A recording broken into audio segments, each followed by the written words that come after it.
Pressure is part of it. I mean, the scoreboard's on. Okay, the scoreboard's on. It's all right. It's okay. I think showing that there's a love, a care, a concern that goes beyond just simply the win or the loss. Okay, you have to be consistent. I mean, if you're the parent, you have to be an adult about that, and you have to manage that. As a head coach, I've seen all kinds of great rounds of golf. I've seen a lot of bad rounds of golf. I've seen good swings. I've seen bad swings.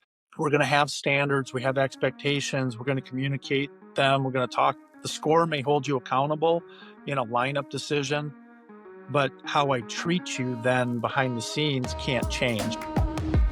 Welcome to The Golf Parent, where you get access to the best minds in junior golf.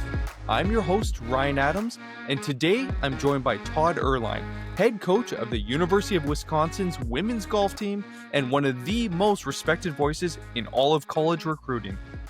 Coach Oehrlein pulls back the curtain on what college coaches are really looking for in junior golfers, from first calls and campus visits to the traits that separate good players from great ones. We talk about patience, pressure, and how parents can support their child through the highs and lows of the recruiting journey without overstepping. Golf parents, if college golf is on your radar, this episode is going to be your playbook. Before we get into the episode, I want to thank an incredible partner, Caddy Daddy Golf. These guys have been designing golf gear for over 20 years. They played the same rounds that you and I have played, and they felt the same frustrations. Bags that slouch, zippers that break, pockets that make no sense. That's why they built the RevCore Hybrid Bag. It's not just another golf bag with features. It's actually built from 2 decades of real golfer feedback. You get front-facing pockets so you never have to twist the bag, dedicated rangefinder and scorecard pockets, ergonomic top handles, and a reinforced structure that never slouches in the cart. I've been using mine for about 6 months now, and honestly, it's the best golf bag I've ever owned. I also have their travel bag, and it's built like a tank. You guys know that I'm currently in Sri Lanka, sweating like crazy. Well, I brought it to Sri Lanka. I brought it all over the world. It's amazing. And here's the best part. Golf Parent listeners, you get 15% off anything at caddydaddygolf.com. Just use the code GOLFPARENT, all one word, capital Golf, capital Parent, capital G, capital B, all one word. Go check them out. See why I'm such a big fan. I know you're going to love them as well. And now, let's get into the episode. Coach Oehrlein, thanks so much for joining me on The Golf Parent. Thanks for having me, Ryan. I appreciate the invitation. So off air, we were just kind of talking about that you're doing a little bit of housekeeping now. You've done the preliminary, recruitment calls, and now you're kind of dissecting and kind of analyzing how they all went. I know a lot of the audience is kind of curious, like, how do you analyze how a recruiting call went? Yeah, good question. They like you mentioned, we're kind of trying to figure out like a little bit what some of our next steps are, and so you're out on the road, you're watching tournaments, you're seeing players play, and you're evaluating what you're looking at and what you're watching, and certainly all that, and then that June 15th date comes around, and you make those first phone calls, and oftentimes the players have maybe been sending you some information in advance and letting you know that in expressing their interest, but you start to have those conversations. And so what do those conversations look like? I love it. I love it when there's an ease of the conversation back and forth. I'm fully aware that I'm talking to a 16-year-old. I kind of expect to be talking to a 16-year-old. They might be a little nervous. Some are a little more nervous than others. It's okay. I'm not supposed to be talking to a teed up board executive who's got a series of interview questions prepared for us. Those are kind of things like I want them to be prepared with what they're interested in and what they are looking for, and kind of maybe be ready to ask a question or two because it is an opportunity. But I'm supposed to be talking to a 16-year-old, and that kind of that ease of that conversation is kind of what I'm looking for, and a comfort there, and just something that kind of goes on. So, kind of goes on kind of naturally. And so I think that's kind of what we're looking for, and what I kind of enjoy on those first conversations. We've had some great calls already, and are excited kind of for the next step with the people that we're talking to. So what are some typical questions that you're asking the prospective student? Yeah, I mean, I want to hear what I want to learn a little bit about them is what I want to learn when I'm asking my questions. I kind of want to ask some questions of, hey, what are they interested in studying? I mean, we are trying to find out if it's going to be a good fit from a university side of things as well. Um, I don't have personally, I don't have any problems with different majors or anything like that. I've been able to work with any major that a player looks for and is interested in pursuing, but I want to know that they're good fits at our university academically. And Sorry, coach. That brings up a question though. Does that yeah, imply that other coaches might have an issue with yeah, certain I, discipline? Like what do yeah, they not I want think you studying? I think you hear that from time to time. I think you hear that from time to time that certain coaches are maybe not wild about certain STEM majors or courses that have a lot of lab work or that Oh, because maybe it takes you they're away from practicing. takes you away from it, makes practice scheduling difficult. And I think some of it maybe depends a little bit on how the coach structures their practices. If they're very, uh, their practice window is very rigid and it's a very structured time where this is the only time that we can practice and this is how this works. And so everybody runs their program just a little bit different. Not judging one way or the other. I'm just saying they're a little different. And so I think that maybe is a question that people ultimately want to determine. Like, is it a good fit? You know, the way the coach runs a practice and how they structure the practice times, does it line up with what I'd like to do academically or what I would like to do or how I envision my college experience? But um, so I'm trying to gauge a little bit, will it be a great fit at our university? I like to hear about like how they view team culture, like what are they looking for? I'm trying to gauge a little bit of like their passion for the game a little bit. Trying to gauge like, How do you do do they that? really like the sport and are they really passionate about it? I'm asking them maybe some questions about how they're practicing. What are they liking? Are they excited about their upcoming summer schedule? And you maybe get an answer, yeah, I can't wait. I'm so excited. I love playing tournament. And sometimes like, yeah, but boy, it's going to be really busy, and there's a difference in the tone of those two answers, right? And they're very innocent, but there's a there's a difference in the tone there, and so you're just trying to gauge those sorts of things, and just hear how the conversation goes. But like I said, you're talking to a 16-year-old in most cases, right? And so somebody's pretty young and they're excited and talking to somebody new for the first time, so there's always some nervousness and some of that, but that's always pretty natural and pretty understandable, I always think. What percentage of calls do you hear the parents whispering in the background? Not very often. No. Not very often, and I hope we don't have that. Um, I've had a couple over the years where they've asked for the first phone call to be with the parents, and they've been very open, like mom and dad want to be part of that initial call, which I wouldn't recommend. I don't necessarily think that that's the best way to do it, but I haven't been totally turned off by it either. But I don't think that that's the ideal way. You might hear a little pause here and there, and you maybe can know that there's a little direction coming from mom and dad in the background. Um, but again, I kind of go back to my beginning statement, and I might be in the minority on this. I don't know.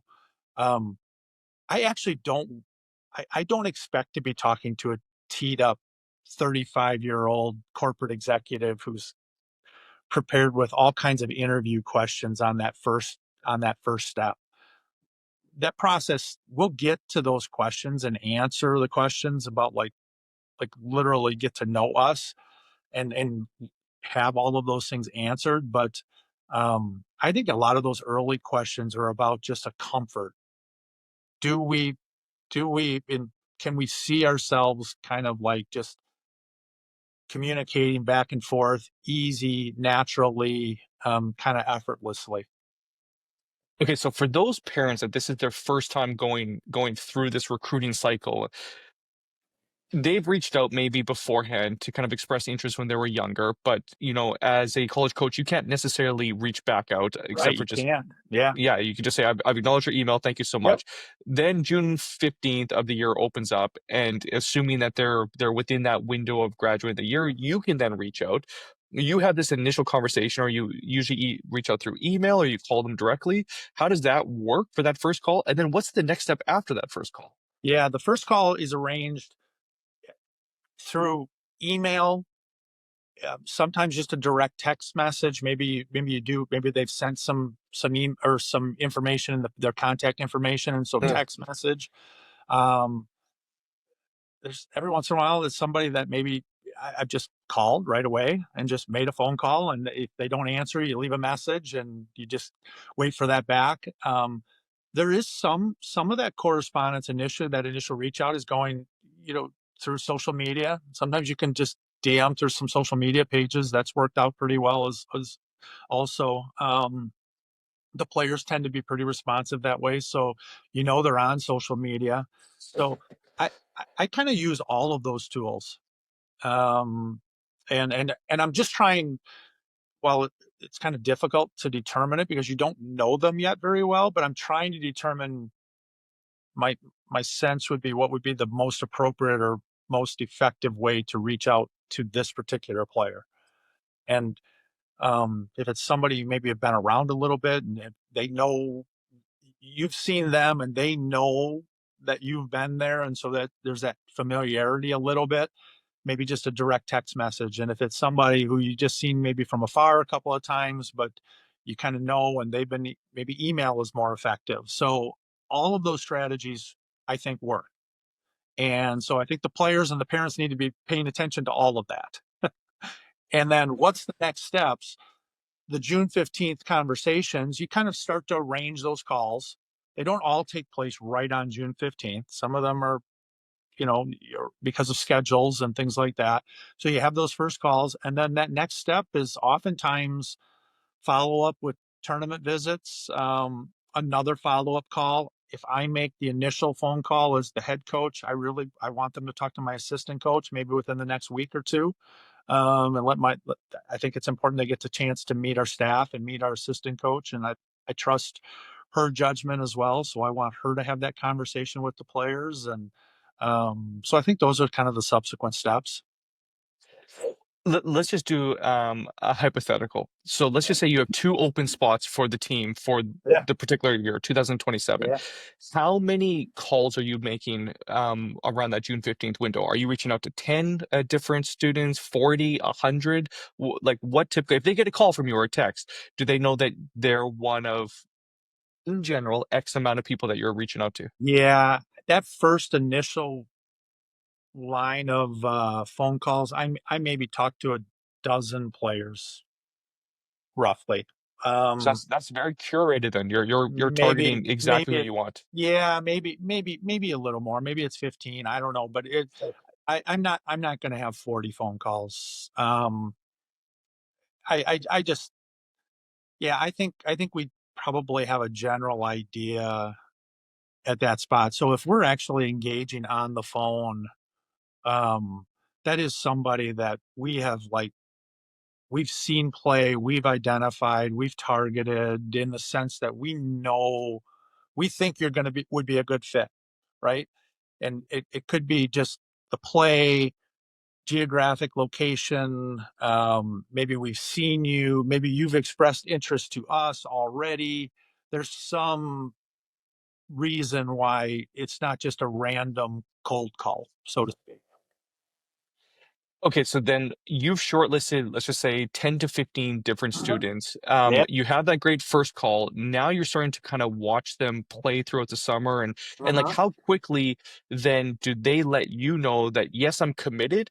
Because these are in their second to last year of high school, or they're Yeah. seniors in high school, or like what's a typical, and how does that like commitment work? Is it actually a commitment in writing? Is it just a verbal commitment? Yeah, that would just be a verbal commitment at that point. I mean, it can happen right away that first summer after. That's pretty fast. That's pretty aggressive. It does happen, and you will see those commitments post online, and you'll see some of that. That would not be the norm, though. I mean, I think you know, June 15th, they open up the opportunity for email and phone calls. In person conversations still can't happen until after August 1st. And so then you move into that August 1st deadline or window. We're past then. And so maybe you've started to kind of talk to some players about possible visits and things of that nature, seeing campus, meeting some of the team members, meeting in person. Um, you know, and so maybe into the fall, that next winter season of what would be their junior year in high school, some are starting to make commitments. Um, but I'll tell you what, there's a lot of 2026 grads that, we're sitting here June, what is it, 21st, 22nd, 24th, sorry, June 24th right now. Um, and there's 26 grads out there. They're still trying to figure out what they're going to do in 2026, right? And so sometimes that can move into the next spring, early summer. Um, that's not totally unheard of. There's still opportunities available at universities, and there's still players that are looking to fill those opportunities. Okay, so I don't mean to put you on the spot here, but I'm just Yeah. curious. If you find out that there's another player that's on the fence and they're being coveted by another top tier school, Mhm. what's your elevator pitch? Like, why Wisconsin? What are you saying to bring them over?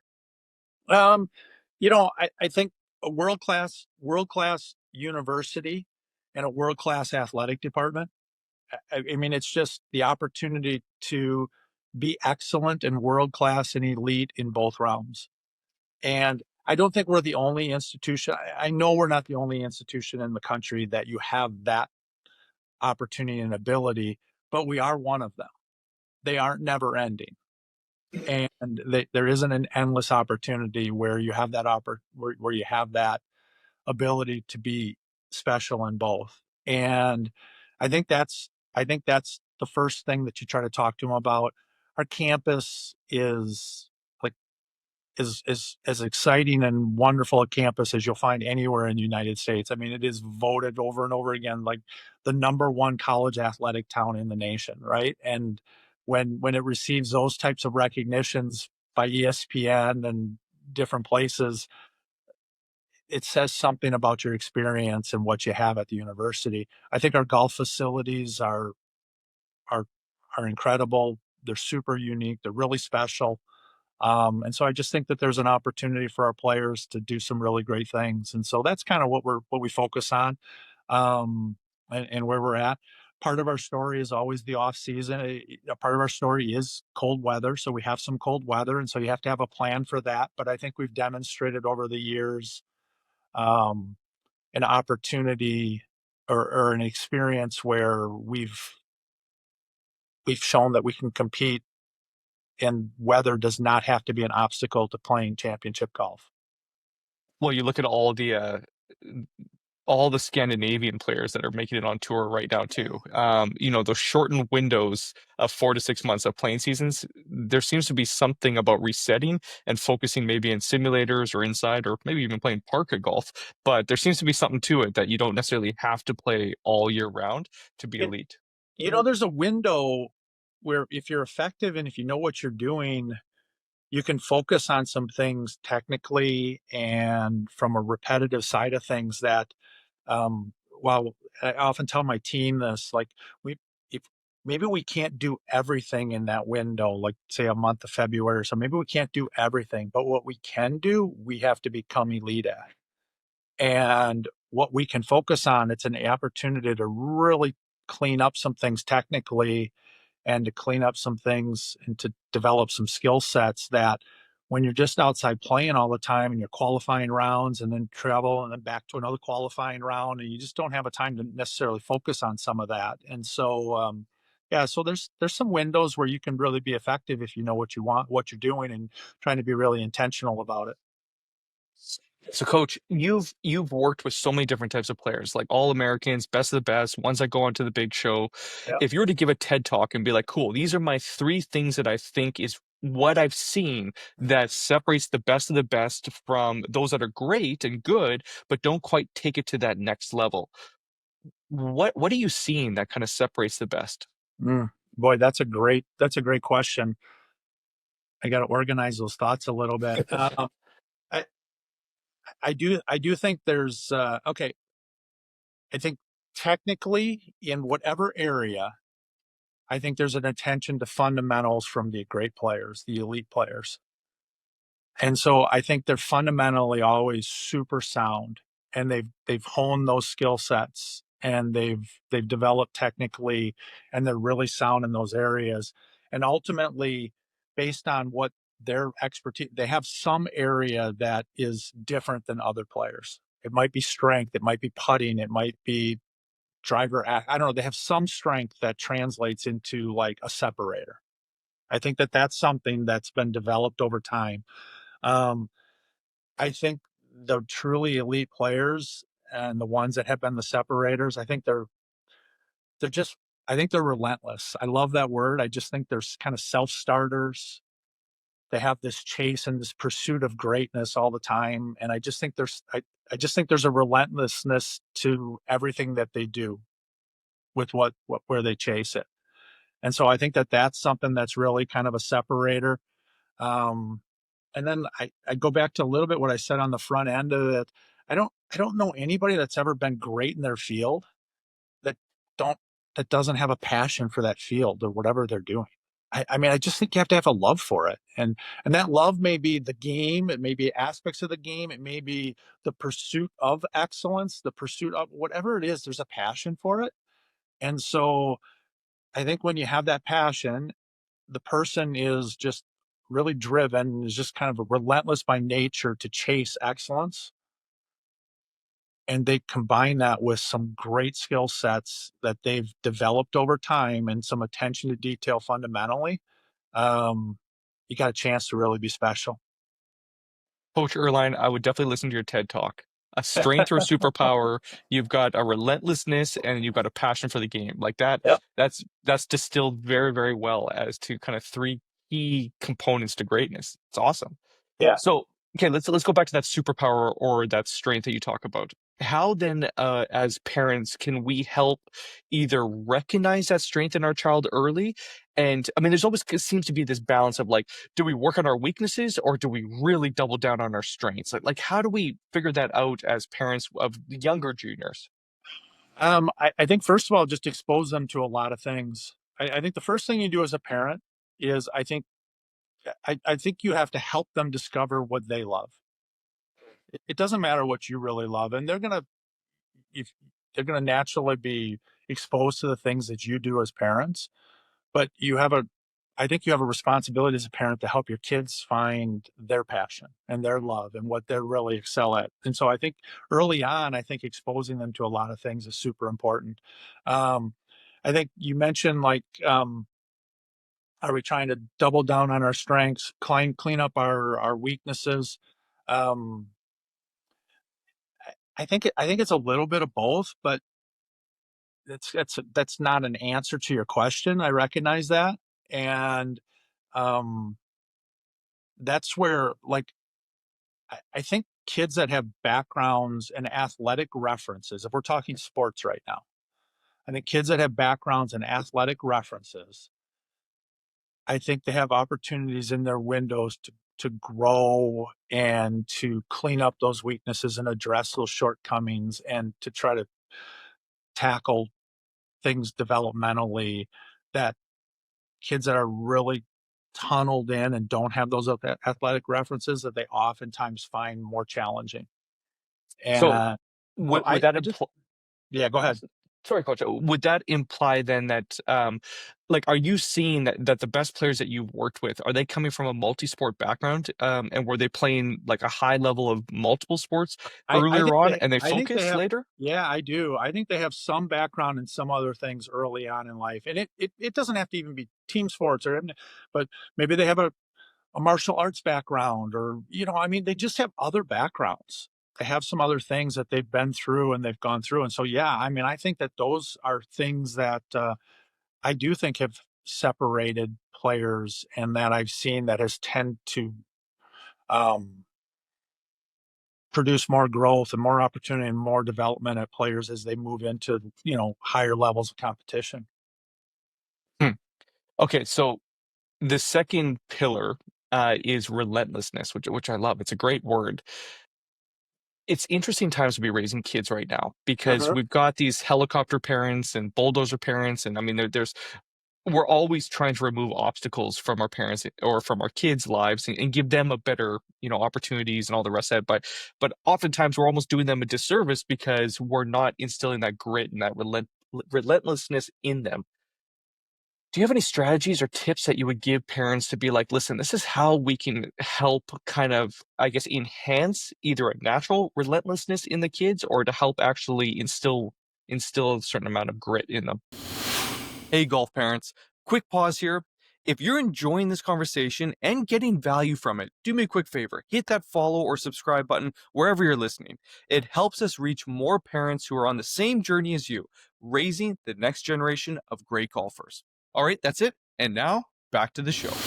Um, I think, yeah, I think like when I was raising my kids and like what I think I see in our players that have come through and that kind of have that type of drive to it. Um, I think they've been allowed to be self-starters and they've been encouraged to be self-starters, and that's been discussed with them, talked, emphasized. Um, I think there's a standard that you kind of ask them to hold and to reach, and they kind of have that type of drive to just want to be their very best.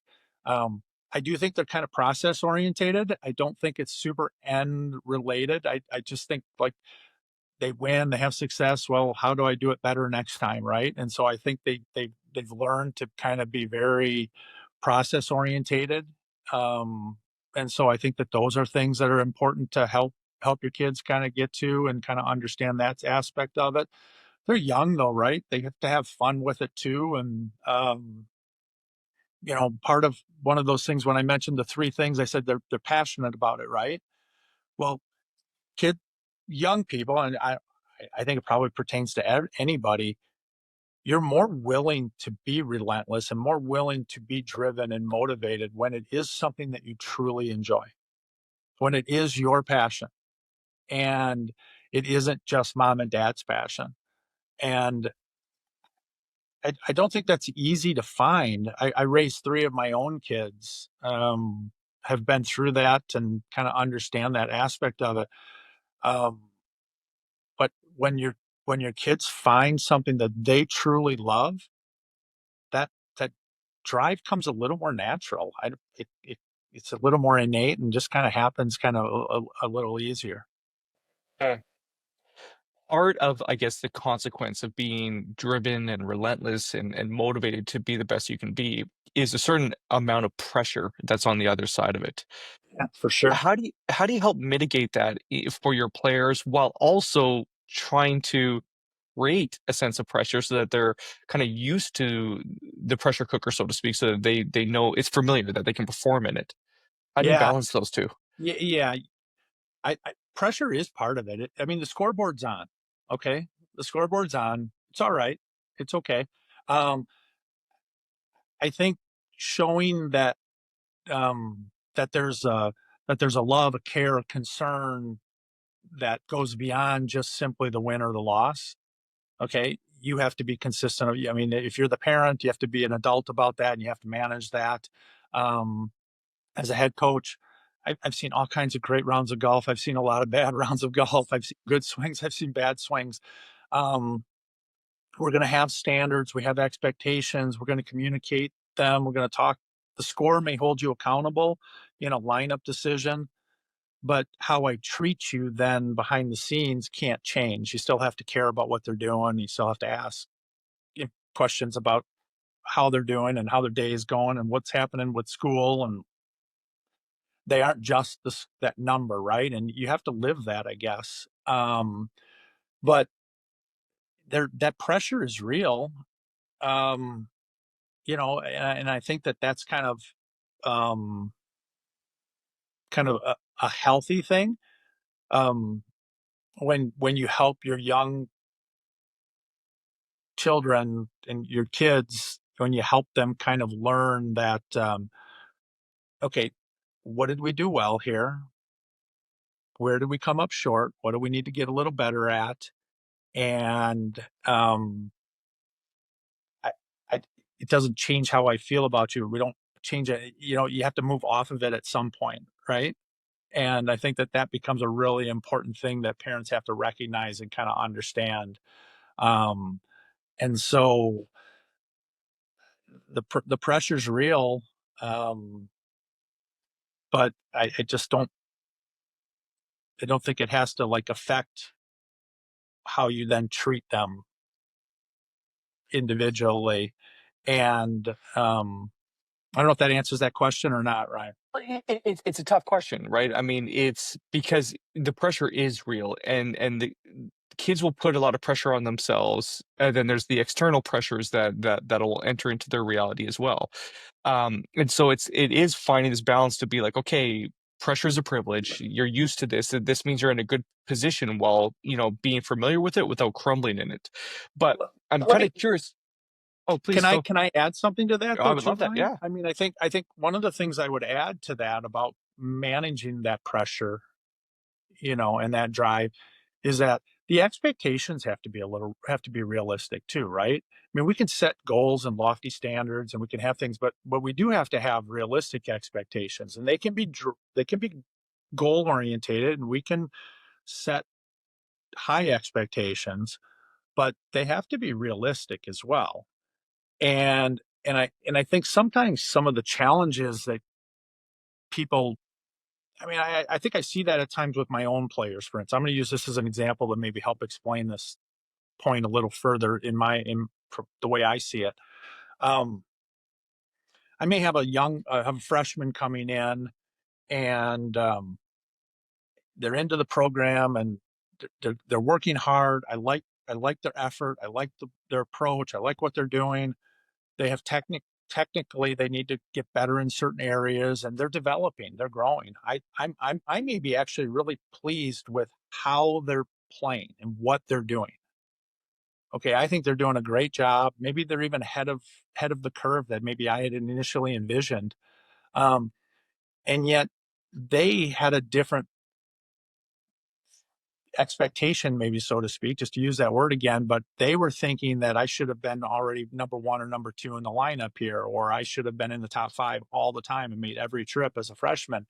And maybe that wasn't very realistic at that point. And so now they've maybe created issues for themselves, confidence, belief in themselves, just things like that, where they think they're maybe coming up short and failing when in reality I think there's just a development process that's taking place, and I think you're doing a great job of it, or you are doing a good job if you just stay the course, stay the port, and continue to keep working and grinding and keep working on certain technical aspects of your game that will allow you to kind of compete at that next level. Well, I think some of those steps happen all the way throughout when they're in youth programs, junior golf, working up into like a little more advanced levels of junior golf, maybe into the next step of the college world, right? And so understanding that development, there's going to be some ups and downs along the way with that, and how you manage those things probably in large part determines,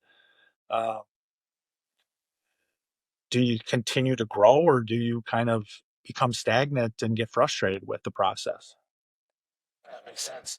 Do you have a systematic debrief after a tournament, good or bad for each player? And what could we as golf parents learn from your debrief after a tournament? We do after every one of them, yeah. And I like to keep those kind of informal. I don't I think some coaches will bring them into the office and have a real kind of a formal sit down in those situations.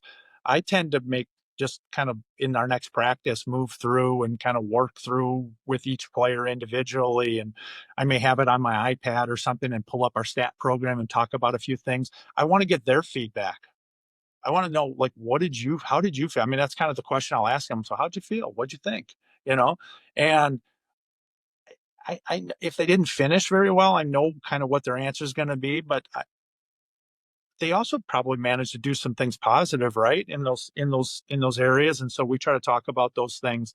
I like kind of an informal setting, but I do have it every single solitary time after we come back off of a tournament. we're going to have some sort of a debrief. Um, I like to do it when I get back to campus. I'm not trying to do it right away, finish up a tournament. I, I just, I think it's maybe a little bit too hard. I think sometimes some of the emotions are really, really raw in that moment, and Mhm. I try to we kind of just collect ourselves. We get going, we get back on the trip or back on the trip back home. We're happy with the tournament finish. Maybe we're frustrated with the tournament finish, but let's just get going and we're okay. And then we're going to get back to campus and we're going to kind of, like you said, kind of debrief what we did and kind of talk about it. And so I look for their feedback first. I take what in how they've seen it, interpreted it. I'll redirect it if I think I need to. I'll agree with the points that I agree with, and I'll point out some additional ones that if I think they were kind of missing some things. In the heat of the tournament, what strategies or what do you teach or what have you seen to be effective to kind of regulate the emotions, to be able to kind of stay calm, cool, collected, and see it all the way through? Yeah, you just try. There's that cliche, right? Try to be where your feet are, and that's the hardest thing in our game. I mean, I think it's just such a big part, and everybody finds it difficult, but the best players do it better than others. And as players, when things are going bad, we all like to look backwards. And when things are going well, we all start to get out in front of ourselves and we get out ahead. And so, can you stay where you're at and stay in the moment? And those are just we're trying to come up with every strategy imaginable to kind of keep them in the moment.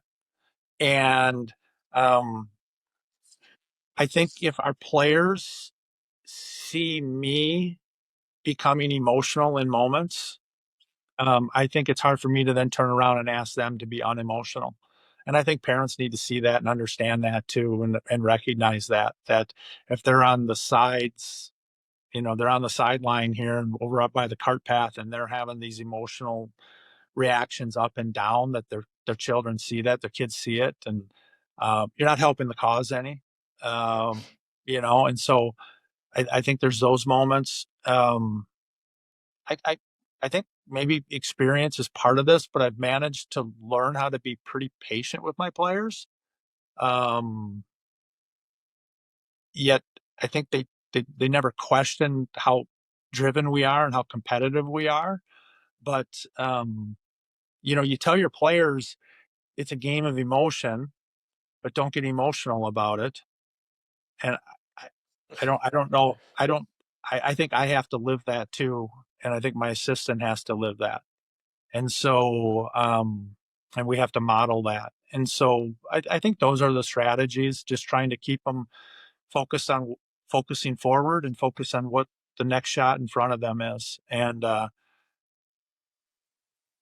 nobody finds that super easy. Nobody does that perfect throughout their career, but the best players do it better than others.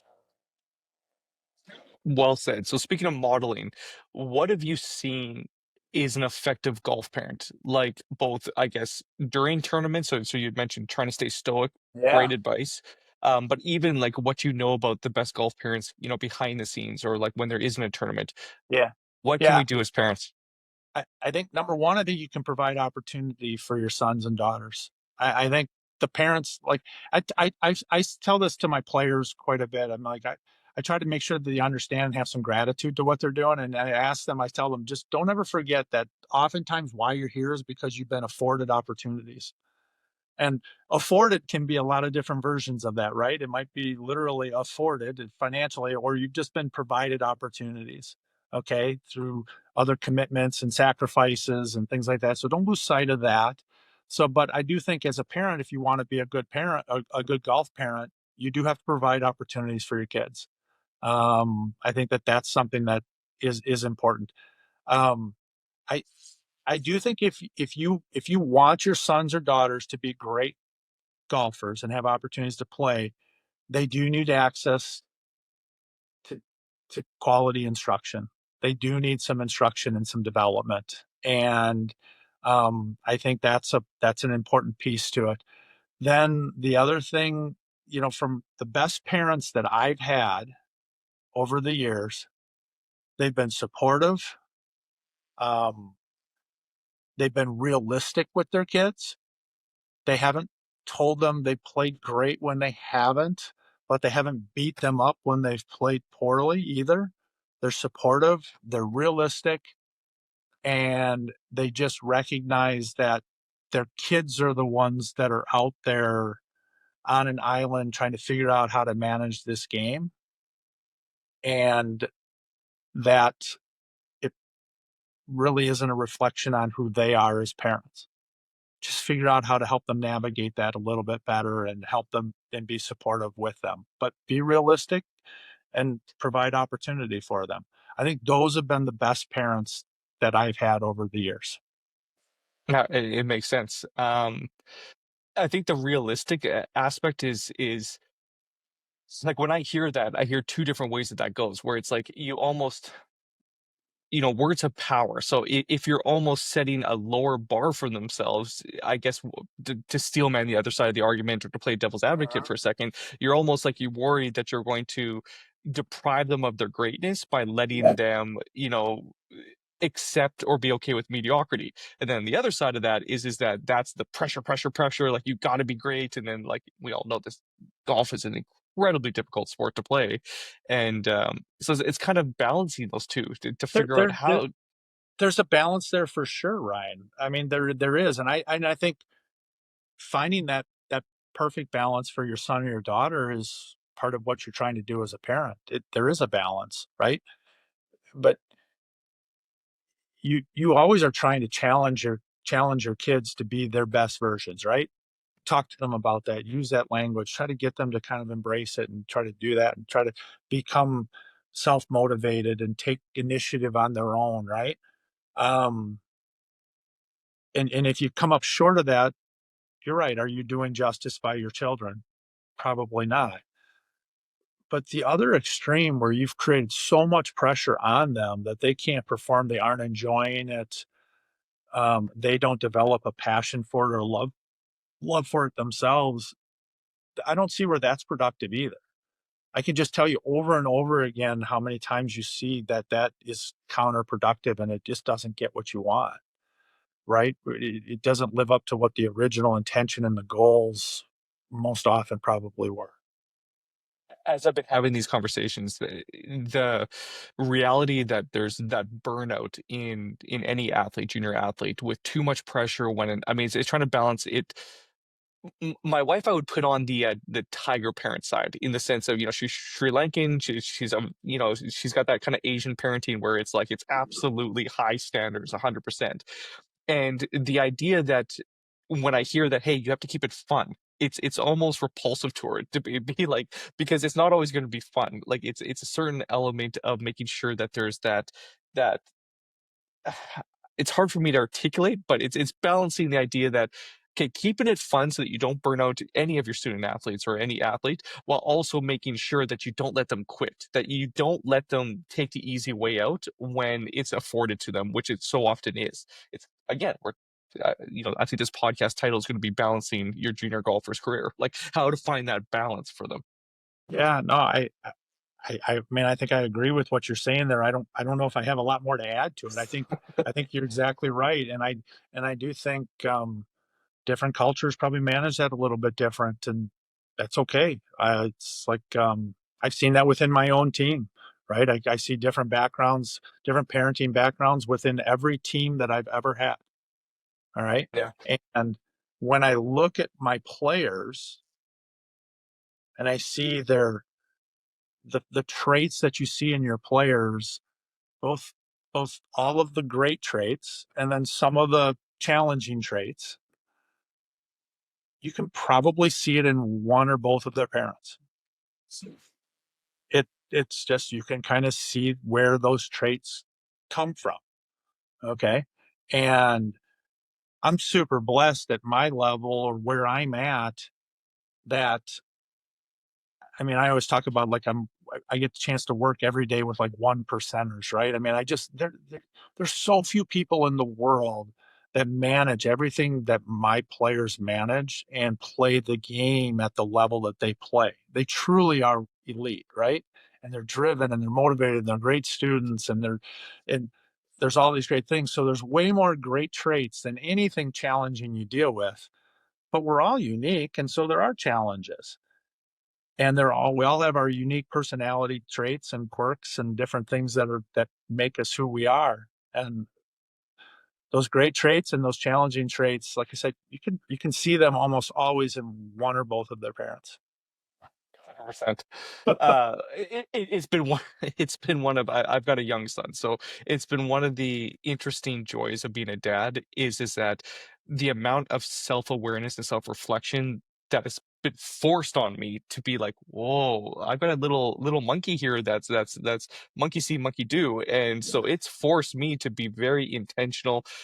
First of all, you got to work through your own crap because you don't want to download that on Yeah, your no child. So doubt. that's the first step. And then you start being intentional with like, wait a second, what do you want to impart on them? Like, what is the constructive mindset, the growth mindset, all these things that actually will benefit them downstream? And and then you try and balance more of the positives, less of the. You're hoping there's going to be a net gain at the end of it, How do you instill discipline in your kids, right? How do you instill discipline? especially if I you're don't, not disciplined yourself. yeah, That's yeah, the thing. and I mean, I've talked about. I view this sometimes even with my own team, right?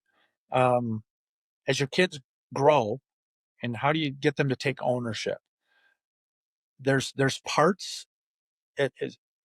I equated a little bit when your kids were really young. Okay, you're starting out toddlers even, and I'm talking really young ages, and everything seems to be going really smooth for a while. And all of a sudden, something's going to happen where they're going to push a boundary, right? They're going to push a boundary and they're going to kind of like try to challenge you a little bit and maybe ask for something more. And it may be just through behaviors or it may be through like, hey, I want, mom, do I really have to have a 10 o'clock curfew right now? Or can I stay till 11? All my friends are staying till 11 or midnight or whatever, And as a parent, you have to decide like, yeah, this is realistic. I think this is a good time. And you let them kind of grow, you let them develop, you let them take ownership. Okay. But when you choose to draw a line and say, no, this behavior isn't okay, as the adult or the parent or as the head coach, that battle I have to win. You have to be the one that this boundary is reestablished or that this expectation is reestablished or these behaviors are reestablished and where you feel like it should be, right? But you have to allow your kids and your team to like take their own personalities too. You have to allow them to be them. And what's that balance? I don't have I can't turn to page 12 of the manual and say that it's this, right? But you have to understand that you're walking that line all the time with your team. I mean, I have to recognize that that's what I see. And every team's a little bit different. And where's the leadership going to come from? And what am I going to allow this personality of this team look like without sacrificing standards of performance and accountability and discipline and structure or whatever that might look like. And I think you face that same balance with your kids as you're raising your kids throughout this whole process. 100%. And I'm assuming that you guys have like an ethos or like team rules that are just clearly set up right at the beginning to be like, Sure, listen, this is sure. there's no ambiguity here. This Yeah, is what's acceptable. This really, is what's really not. clear guidelines, really clear expectations. Yeah, for sure. And so many of those things are passed down. The execution and the actual implementation of those things are passed down through your upperclassmen, right? It kind of is there. And if you have a good leadership structure and you've been there for a little while and you've had a good culture of that sort, they kind of then establish that and it kind of holds it course and hopefully makes your job as a coach easier, I guess, so to speak. I've never asked this question before, and I don't know why it's popping up, but I'm just kind of curious. Coach, what's your go-to inspirational sport movie? If you had to show one before a big tournament to get your whole team just in the right mindset and get them all riled up, what are you putting in Is there even a DVD player anymore? Well, When do you put my it on my Netflix? my favorite is, well, I mean, I've got a ton of them, but would be my favorite would be a direct tie to our university, and with it being where I'm from, but it would be the movie Miracle. Ah, So Miracle on Ice and the movie Miracle, and the tie to our university, if those people don't realize that, but the leading scorer on that team in 1980 was Mark Johnson, was the leading scorer on that team. And I think if I remember correctly, I think he scored a couple of goals in that game against the Soviet Union and things. But anyways, he's our head women's hockey coach here at Wisconsin, and kind of a legend in our state. And uh, his yeah. So anyway, so that would probably be my go-to. Like, I mean, I think that that's pretty good. Um, it's hard to not. I'm an old basketball guy too, so it's hard to not sure. really love the movie Hoosiers as well. What about those are two fantastic movies. What about golfing movie? What's your go-to golfing movie? Um, I think the movie the greatest game ever played is pretty cool. I Is think that the that one with Shia LaBeouf? yeah, yeah. Yeah, yeah, that Did was I good. botch it? Did I mess up the name of it? I think that was the correct. I think it is too Disney. Shia LaBeouf, he was, Yeah, yeah, and yeah, he had the young kid as his caddy, and yeah. I think that one was pretty. That's Henry a great Varden movie. or something was Yep, his. yep, Yeah, okay. yep. Oh, Yeah. those are great. Listen, Coach, I'm immensely grateful for you spending your time with us and sharing your insights. For those that want to kind of get into the University of Wisconsin's ecosystem and reaching out to you and following along with socials, like what's the best way for people to find you and Yeah, the socials and are reach really out? easy at uwbadgers.com. So our social pages are really, really, really, really easy. Website's uwbadgers.com. My contact information is always on there and all of that. So by all means, I'd love to hear from people. And if there's things I can do to help and kind of help navigate that process, I'm always open to that as well. Appreciate it. One final question here, and you've given so much, but is there anything that we've missed? You've got the eyes and the ears of golf parents and a lot of the juniors all throughout the country and the world right now. What kind of final advice would you give them? Mm. Final advice. Don't be afraid. Don't be afraid to sell yourself. I think that's always really helpful. Just just stay consistent with your communication when you're reaching back out to coaches and when you're trying to find your place. Um, be open to a variety of different spots. Don't narrow in solely on just one level or one level of school. You may have a goal to play at a Big Ten institution, um, but don't narrow yourself into that, so to speak. So keep options open. I think that's always a really sound advice, a really good option. But have your dream schools, have your targets that you're trying to kind of play at, and those things are really good. But don't be afraid to sell yourself. Don't be afraid to market yourself. Communicate early. Um, I think that those are are all things that are really, really important to that process. Um, don't be in such a don't be in this crazy rush all the time. I think that's probably the thing that I don't know. I told my assistant the other day this. We were talking about something, and my goal is to make sure that we're right, not first in the recruiting game. Like, I want to do our due diligence and watch players play, and I think that's one of the reasons why our players have good experiences when they're here, is because they've done their due diligence, but so have we. So we are really confident they're going to be great fits at our university before we've kind of all taken that final step. So I think having some patience sometimes is a good thing as well. It's interesting. This morning at breakfast, for some reason, with the family, we're listening to Billy Joel's "Vienna Waits for You." I don't know if you're familiar with that song, but it's like, slow down, you crazy kids. Like, it's just basically taking your time, be patient, don't be in such a rush all the time. I think that's a great way to end the podcast. Yeah, opportunities are there. Um, Opportunities are there. There's spots available at universities. Reach out. Um, just stay patient through that process though, and continue to communicate and reach out to coaches. love it. I don't know if I'll be able to stay patient and not want to listen to this this episode a couple of times, but Coach, thank you so much for your time. Appreciate you coming. Thanks, Ryan. I appreciate the opportunity. Thanks for having me. Hey, golf parents, before you go, I just want to say thank you for being here. If you found value in this episode, please follow the podcast, leave a short review, or share it with another golf parent who would love it. Every single one helps us grow this movement to raise future champions together. Thank you. See you next week.